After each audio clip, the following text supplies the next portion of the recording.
që një festival që mbijetoi shumë vite, tashmë merret një vendim që të shuhet. Festivali, bëhet fjalë për festivalin ndërkombëtar të teatrove Othello në Gosivar. Pas 9 edicioneve radhazi, me mund, me sakrificë, me djers, me tmerre të shumta, nxirret shpata e ministrit dhe në vitin jubilar vendosën që ky festival mos financohet. Një lajm shumë i frikshëm, shumë i trisht.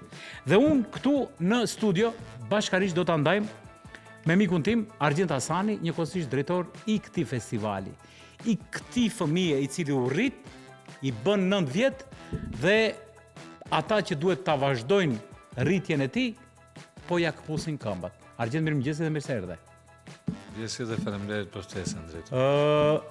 Unë do doja që të ndalem sepse më prek edhe më dhem shumë kur dëgjoj kështu lajme, por unë do doja fillimisht të kthehemi në kronologji, se si lindi kjo foshnjë e vogël, si u rrit dhe përse janë këto vendime.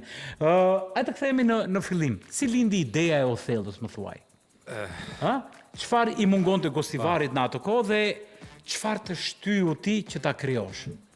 Të kthehemi kronologjike dhe deri në ditë të sotme ku jemi.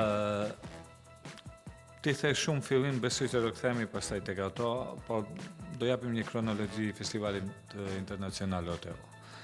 Domethënë, në qytetin tonë, në Gosivar, le të them unë personalisht pas kthimit të studimeve mungonte gjëja më shumë që mungonte ishte institucioni teatr. Po, se në atë kohë nuk kishte Ky qytet nuk e kishte këtë. Dhe normal unë punësova në teatrin e Tetovës, por gjithmonë duke jetuar në Gosivar mungonte kjo dhe ne me iniciativat tona kemi bërë shumë shfaqje private, duke falendëruar